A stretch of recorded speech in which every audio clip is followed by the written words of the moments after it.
Hello everybody, and Dr. Stone has just released its latest episode, a continuation of the season that had just been coming out. This is episode 13 of the third season, I want to say.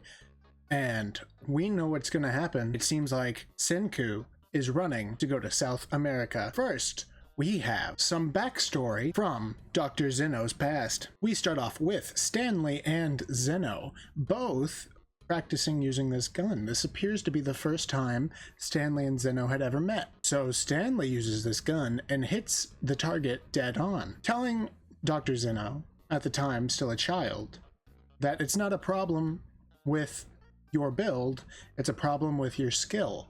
So it's actually a perfectly capable gun, you just don't know how to use it. And so he goes ahead and he messes with the machine a little bit, and they introduce each other, and you know, it's Zeno and it's Stanley, and they do this handshake, and they're both like, oh, this is the first time I've ever practically applied the concept of a handshake. He's such a scientist, honestly. Can't even say, like, I've never had a handshake before. It's like, no, this is the first time I have a practical use for shaking someone's hand. It's like, okay, so sure, dude, sure. We then go forward into the current day, which is thousands of years in the future, although, you know, this giant Stone Age beam thing. So Senku is now looking down at Dr. Zeno, who is now in his care, tied up, and says, oh, glad you're finally awake. We're going to South America. And he explains everything that's going on, saying, oh yeah, we're being chased by your buddy, and he's trying to kill all of us in order to save you. And we get this shot of them trying to escape, and they're trying to figure out exactly where in South America they should be going to find the petrification weapon. We get this grand shot of Senku and Dr. Zeno both discussing whether or not they should share the information they have. Of course, they end up doing it because they're true scientists, and true scientists would never hoard information for the sake of their own gain. Never. If you do that and you're a scientist, you're a bad person. We then get Mr. Samurai Sir talking to Ginro, and Ginro is freaking out because he's been hiding for a while, and Samurai is totally like chill, saying like, oh, my master is safe, that's all I needed. And of course the samurai's bleeding out, and nobody asks, oh, how are you doing? How are you doing? You're bleeding a lot, and you're not using that arm. Of course he ends up passing out here. They seem to be on the ship that Stanley is taking along with an elite squad to go and hunt Senku and save Dr. Zeno. Of course, Ginro and the samurai man, who is his bodyguard, being who they are, the samurai says, I know what you were doing. You were trying to gain information by hiding here. And Ginro says, yes, of course, that was my plan all along. I was not cowering in fear. That would be silly. Then that big burly woman starts singing, and she sings so bad that they end up turning the ship around because everyone is covering their ears, distracted. So funny that she sang so bad they ended up going a different direction, kind of thing. Then Stanley finds the samurai guy, points a gun at his head, and the minute it seems like he's gonna pull the trigger, Ginro pops up and says, oh, they're going to South America. I don't know where that is because I'm a native to the stone world, but obviously they're going to the South America place they told me they're going to. And of course Stanley reveals that his gun was actually just a lighter, so he just lights his cigarette with it. Totally normal interaction between people who are not going to kill each other, of course, because Stanley for some reason was holding a light. I thought Stanley was like this cold-blooded murderer. Maybe I have Stanley wrong.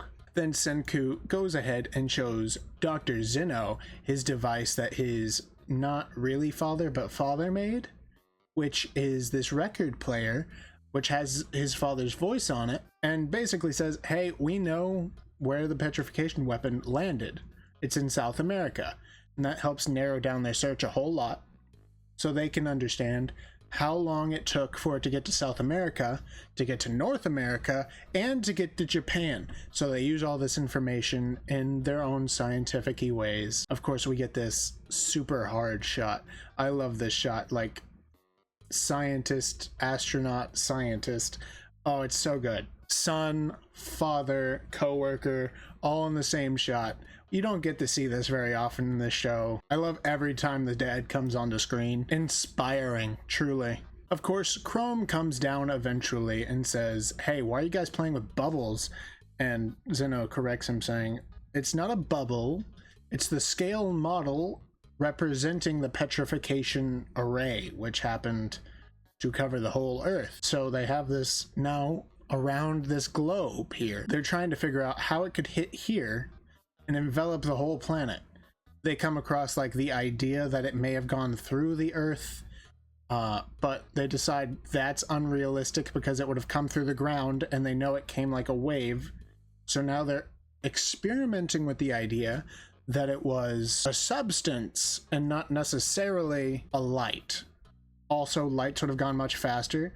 They figure out like the timing and everything. They also figure out that the space station would have actually collided with the bubble if it took too long. So they had a time limit as to how long it could take, but they also knew how long it would have had to take. And since the time that it took was going to be too long, they figured out that instead of this giant bubble that they thought it was, it must have been lower to the ground. And they gave this awesome visual of like how gravity must have like pulled the luminescent array that came down. So gravity must have been pulling it down.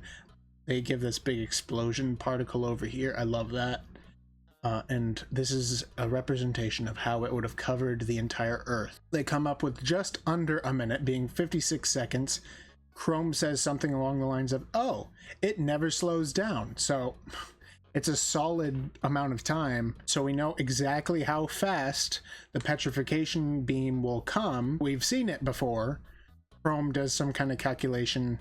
I don't know how he does it because he doesn't know the entire shape of the Earth, does he? I don't know, but you know, obviously he's from the stone world, so it must be hard for him to know that. Maybe I'm not giving him enough credit though. And they figure out where the lines intersect, and it's dead center South America.